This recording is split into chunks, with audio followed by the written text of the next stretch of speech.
This will be interesting. Because they're seeking money for the police.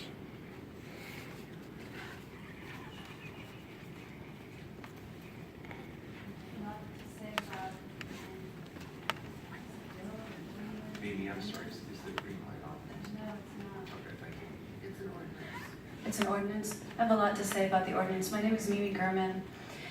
I have to start off by reading a poem, and this is not in honor of Micah, but because Micah is a poet and we still have his voice. I want to honor poetry to express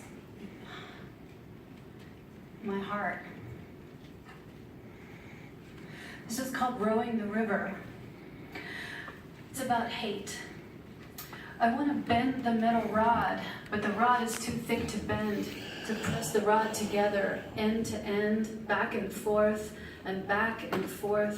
creating a kink in the metal at its weakest point, back, trying to bend this unmalleable rod until it breaks, and the flame so hot made a rod too solid, forth.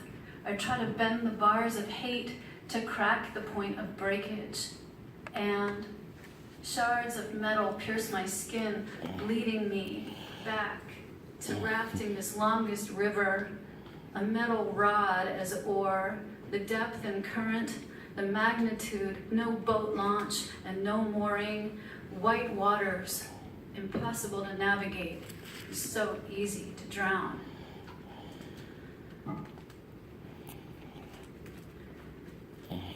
I don't normally shake up here. It's a hard day. So this is about domestic violence. I want you to add or consider adding to this domestic terrorism. That we need people who are a part of somewhere in this city who can go out to the families of Donna and Venus when the police kill their kids and there's no one to talk to them. That they need to find out on Facebook what happened to their kids. I want somebody to go out to the family of Terrell Johnson, who we still know so little about, when our cops feel the need to kill somebody for maybe seeing a box cutter. We need somebody for domestic terrorism to come to us, to the people, to explain to us how a whole community of cops allowed a murderer who just killed 2 people, slashing their necks and Micah's, to drink a beer, go into a bag that was on the sidewalk. None of those cops had their guns pulled out. Micah got away, not Micah, the murderer got away with yelling at these cops, standing there for over 2 minutes. And he gets arrested. No bullets fired, no guns drawn. Good morning. Good morning, Mayor. Oh, My name is Tiffany Kraft, and I'm a former adjunct professor and currently work as a faculty organizer with Faculty Forward Network. And I'm also a domestic violence survivor. Very briefly, December 19th, 2013, my almost ex-husband, high on drug and drink, entered our home and tried to snatch our joint 5-month-old child out of his crib. My daughter, who's an adult, 18 at that time, locked him. He beat her up, threw her against the wall, grabbed my car keys, went out, started my car, backed up, hit a utility truck parked behind us, and then I was on the phone with his father at that time, who was on his way to the scene, but he pulled the car and nearly hit me. I then called 911. Police came, long story short, there was probable cause. He fled the scene. The police said they were going to collect him, get him, even with 3 adult witnesses. My mother was there as well. They never picked him up. I don't have a lot of faith in the police. Even with a restraining order, he would still do things like come in my backyard, call the cops, nothing. I was the nuisance in this case. And the things that now frighten me, and one of the things that actually helped me with the subsequent PTSD was not just psychotherapy, it was community activism. In particular now, when I'm on the streets, if one of those big trucks swerves and revs, and in particular, it usually does that around people of color, PTSD is triggered, right? These angry white males are in our city, and I know you know that. And so I was a bit upset with the meeting with Jody Gibson, Patriot Prayer. He is one of those angry, bigoted males that scare me, and that empowered him. You took that power you had that was protecting your citizens in the front line, which are single mothers like me that will be there Sunday, and gave it to him. And I can't tell you how much that hurts. I've been in the faces of these guys. They are oppressors. They are using misappropriated Christian ethics that it purposely, intentionally hurt women and minorities. That's what they are designing to do. And that's going to happen on Sunday. I'll be there. I hope you don't show up and shake anyone's hands. I appreciate you, Mayor. I want to see you do what's right for the city. And these guys aren't neutral, and nor are the cops. And I know a lot about cops too, because my father's a retired officer. So I will be there, and I want to be safe. And my children won't be there, of course, but they're going to be worried about me. And I would just really like to say that there's a power over that they're exerting, and I don't appreciate it. Thank you. And if I could just take one moment to comment, and I appreciate your statement, but I do feel like I need to comment because I've been getting lots of questions about why did I meet with the organizer of the protest that's planned. We have actually reached out to the organizers of that protest and the organizers of the counter protest. And the conversation was basically, I had two purposes. Number one, to ask them if they would voluntarily withdraw. Never. And number two, if they would not do that, we wanted to make sure that we established some parameters for public safety and ask, as you can imagine, it's a very volatile situation. So I didn't just meet with one side. I met with, and there's not just two sides, there's actually multiple sides in this issue that's coming up on Saturday. And the point wasn't to empower them or help them or anything else. It was to appeal for common sense. And you can disagree with whether it was the right strategy or not. I'm not claiming any monopoly on the truth.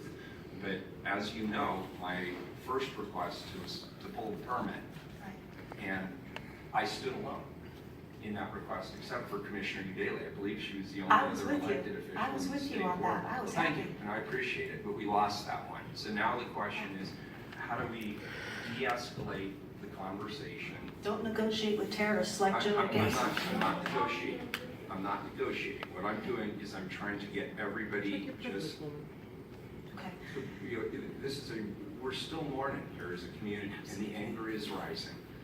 And now my objective as mayor is to do everything I can to maintain the peace. And if that means I have to talk to people, to appeal to them to help me do it, that was a decision I made. And you can say it was the right decision or the wrong decision, but I want you to know why I made that Can decision. I please say two more Please things? do that. I would beg you not to cower to his demand to offer a statement that Jeremy Christian is not part of his gang. I He have was. offered no such Okay, statement, thank nor you. will I. That's what he's saying on his little videos. Well, that he posts. as you know, Facebook, YouTube, Twitter, you can say anything, it doesn't make it true. Okay, Thank you for your One last statement. thing, Mayor, can I Yes. please offer you this book following in Dr. Kendall's footsteps? It's called White Rage by Professor Carol Anderson. She's a professor at Emory University. Yeah, sure, as long as, when I'm done, I can return it, because I'm not Oh, allowed we to accept we gifts. could have a library exchange going every Wednesday as far as I'm Sounds good. concerned. Then I get it back. Yeah, I would, maybe if you could just give it to Carla on your Oh, way out, absolutely. I'd be delighted, and I'm very appreciative, thank you.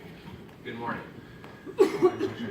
Frederick Charles Ridgway Johnson, and although our community has suffered two tragic high-profile deaths right now, I think that should influence our conversation that even though you sometimes can get caught up in nuts and bolts of municipal legislation, not just Amanda and Chloe, but everybody up there,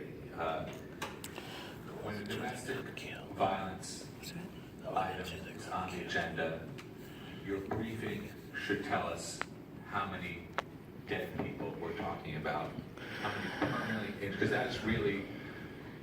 that's happening. You know, at the end of this year, there'll be crime statistics, and it will tell us that Ricky and Taliesin are dead from crime and violence. But they're sure as heck not going to be alone. I highly doubt the statistics are going to say that nobody died from domestic violence. And of course, overwhelmingly, those victims are women, victims of violent men, violent white men.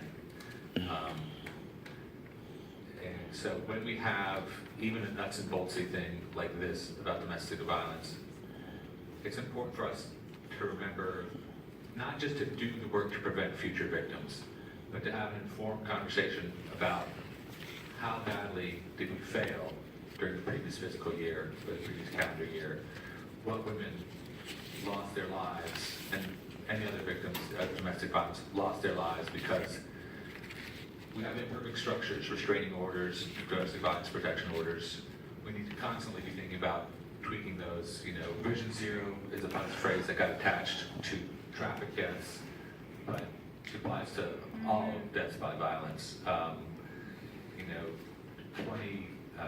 I haven't heard a woman who's died from abuse this year. The way men are, I suspect there's already been one. We really need to look to have a Vision Zero year as soon as possible for that. Thank you. Thank you. Next three are Cameron Stark, Chris Ramsey, and Jesse Spofford.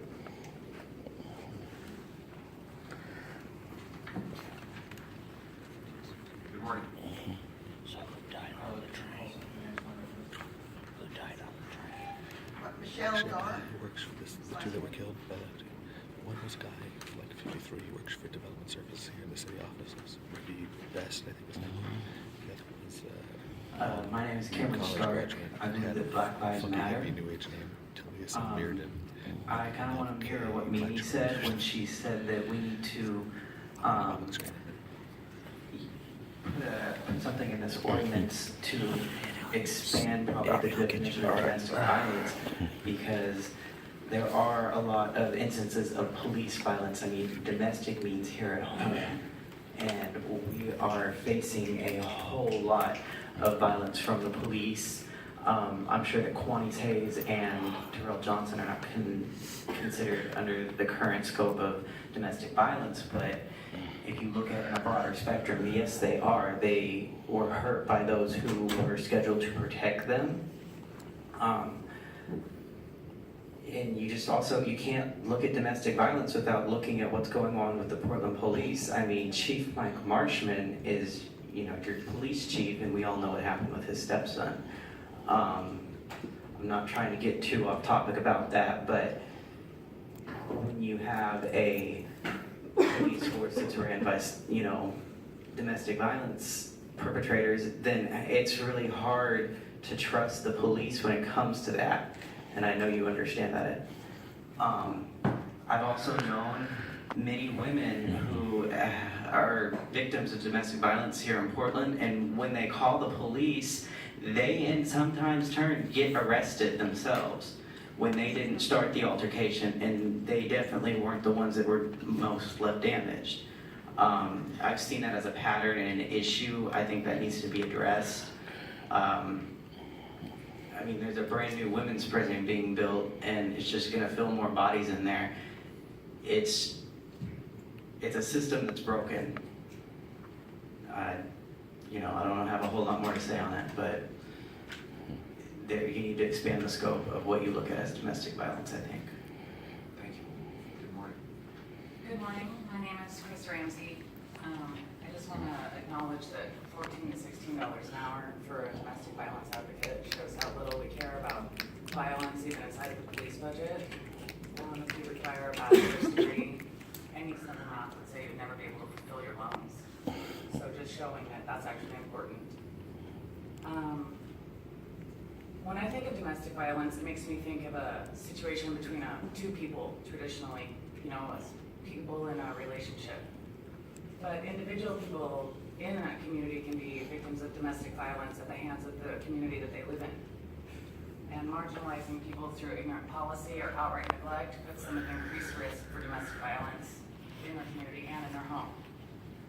Community violence is domestic violence, police violence is domestic violence, TriMet violence, domestic violence, ICE violence is domestic violence. I have been the victim of domestic violence and have utilized the police, the judiciary, and community resources to escape. When you come up with a plan on how to try to escape your violator, if you can't trust the police, there is no one to call. If you can't trust that the police would come and help your friend, if you were on their couch and he chased you, there is no one to call. And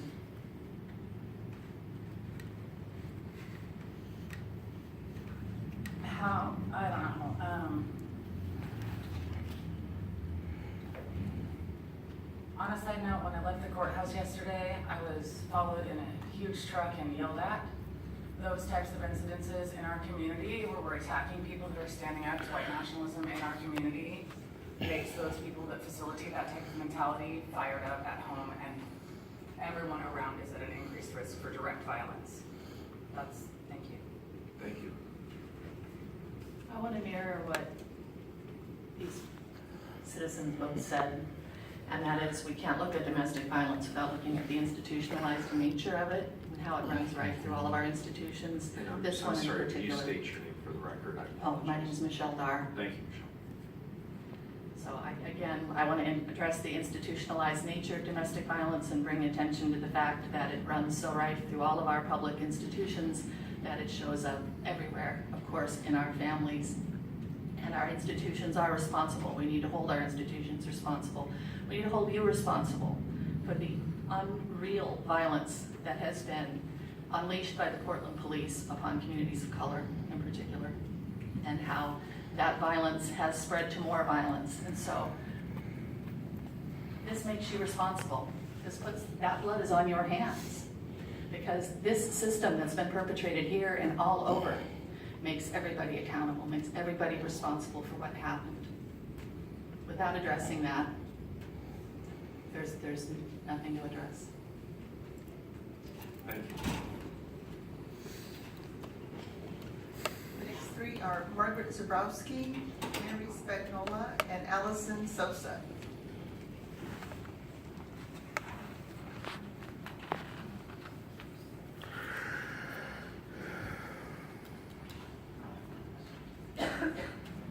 Sorry, thank you.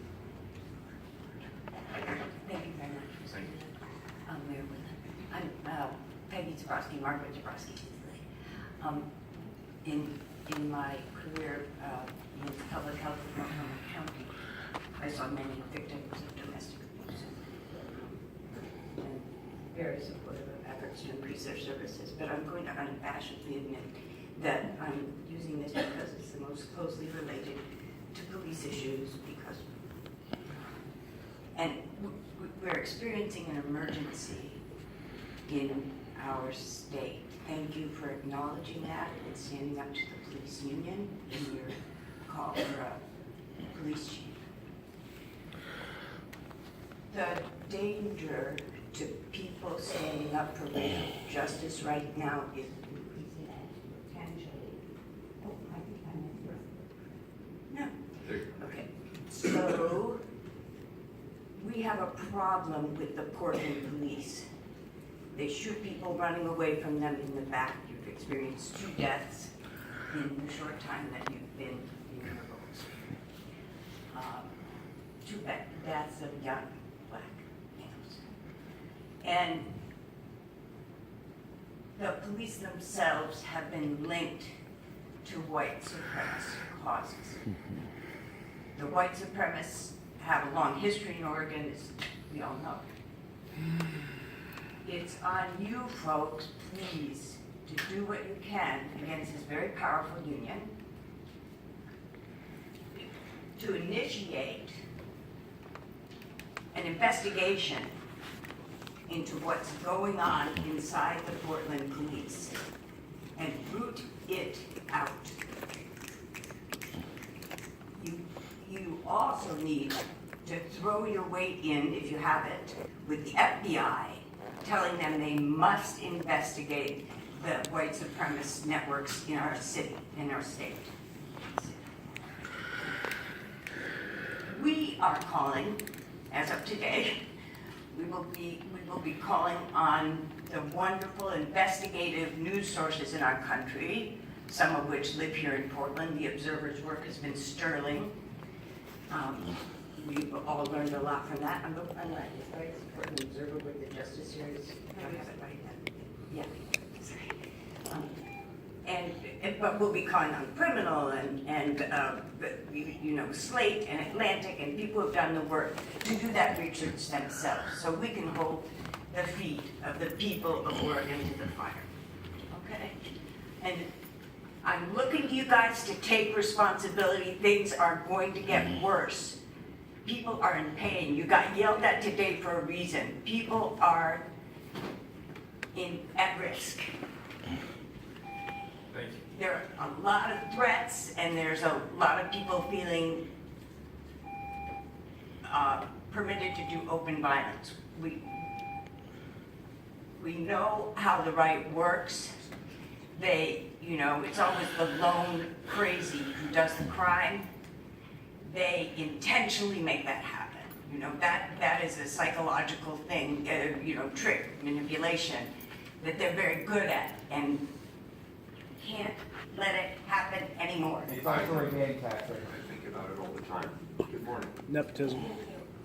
Mary Spagnola. I'm pretty nervous. I've never addressed city council before. I'm afraid of the police. I'm afraid because they have all the weapons and gear and protection.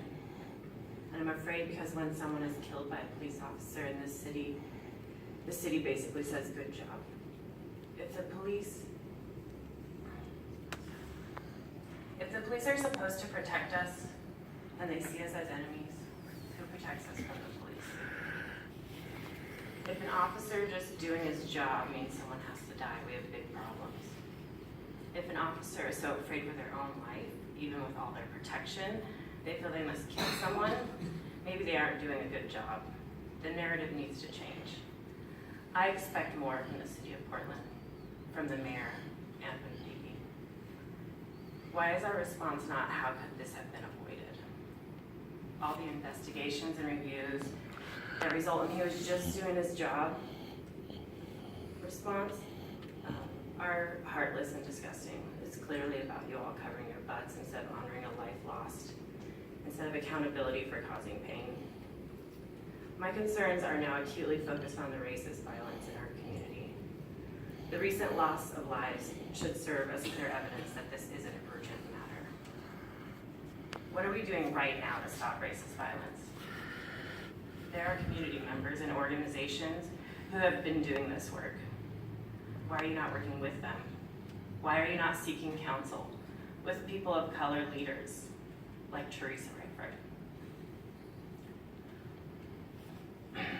If members of our community want to go out and protest this upcoming white supremacist rally on Sunday, they will be at risk for violence from not only Nazis, but also Portland police. Thank you. Thank you. Good morning. It's lovely to see your faces again after a very long time. My name is Allison Sosa. I'm not going to bash the police, although FTP always. And as a person of color, I don't have the luxury of calling the police. I was raped in October on the hood of a car by a stranger, and I didn't call the police. I went back to work working for the DPO. I acted like it was a normal day. That didn't shock me, and it shouldn't shock anybody here in this room. 1 in 3 women and 1 in 4 men encounter domestic violence. It doesn't matter how we look at it, how we paint it. It's an issue that continually gets ignored. And we're like, oh, it's great, we're gonna wear a little ribbon and it's gonna be awesome, and oh, awareness, you know what I mean? But yes, there's a systemic problem with the police being racist.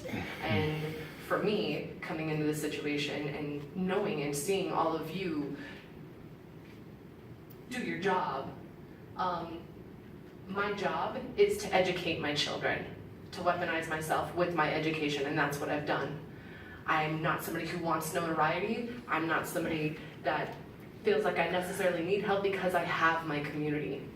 What I cannot stand by is seeing people not make a livable wage. I've been texting a friend actually just now because she lives in South Carolina and she is my only source of support in this matter because she is as much of a fighter as I am.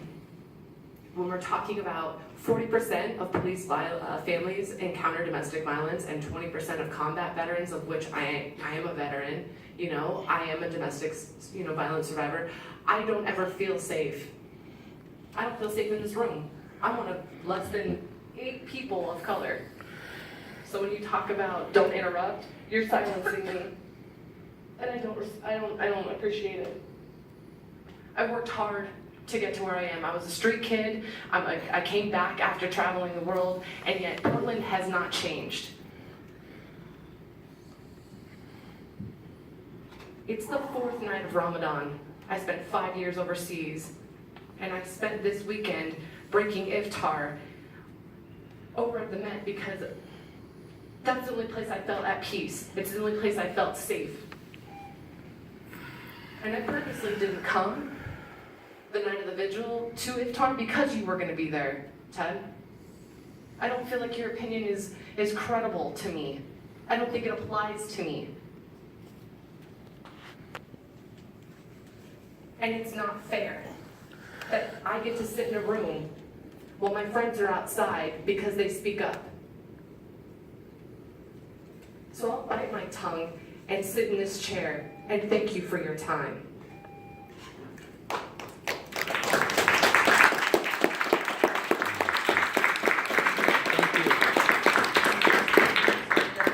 Edith Gillis. Thank you very much.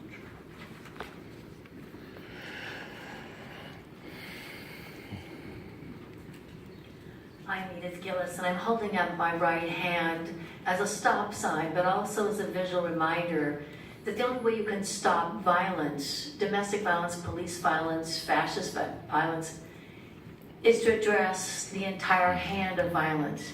And we talk about the tallest finger being the bad guy, and that's the only one. Or just the little thumb, the victim sucking their thumb, feeling sorry for themselves, they asked for it. But it's also the pointer finger that points out who's allowed to be abused. Houseless, poor, mentally ill, people of color, First Nations, gender minorities, religious minorities, political activists. They're pointed out as the ones that's okay to impoverish, to terrorize, to traumatize, to abuse. And then there's the ring finger, those who feel wedded to this violence, who make excuses. Oh, I can't do anything about it, I'm just doing my job. And the little pinky says, oh, I'm just a little witness, I can't do anything about it. Well, we've got to stop. In the Judaic, the Christian, and the Muslim tradition, we are demanded to be right witnesses, to be upstanding and support those. Leviticus 19:33 says, love your neighbors yourself, care for those who are strangers and oppressed, remember you were like them too, and open your heart and your home to them. We need to do that. Now, how can you, at the City Council, do something to stop domestic police and other violence? Is to say no to hiring police who are coming for the military, who are bringing the same fake weapons at the scene like they do with the so-called improvised explosive devices. They put on the scene and pretend that the person they just murdered was a terrorist or insurgent. We've had 2 guns on the same day, fake, put out there as false evidence, where there was no excuse if they had been real guns to kill those people. I have known that most of the police force, and I'm hearing this from police themselves, because there are a few good ones, saying that most of them are fascists who are using fear and force to get their way, to terrorize and control folks. And most of them are domestic violence abusers. When I've called the Portland police to protect us from abusers, they refuse to come. We had been terrorized by someone, broken into our home, destroyed property, raped me, and a police officer came to my home because I cannot get a restraining order. Because the restraining order in the state of Oregon, I've tried to have Portland advocate for me that the restraining order should not be limited to family members or sexual partners. This was a neighbor, a criminal defense attorney. We need to be able to expand it so that the police don't come in and say, no, don't ever come when she calls, and verbally abuse me worse than all the abusers. My mother was killed because of racism and domestic violence. The same railroad tracks that were unsafe and killed Modocs and Klamath, dozens of them were not noticed and not changed. But when a white woman, the daughter of a multimillionaire, was killed, same purpose, same place, oh, suddenly her life matters. Well, every life matters, and you can make sure that in how you talk about folks, how you schedule your time, who you welcome here, what kind of policies you have, how you control who is hired, who is supervised, who is fired, and then you have records of police not be closed so that the good cops are not allowed to go up, and the bad cops get away and again. We've had cops kill or brutalize almost everyone in my neighborhood. You've got to stop that. And you can. It's in your hands. Thank you. Appreciate it.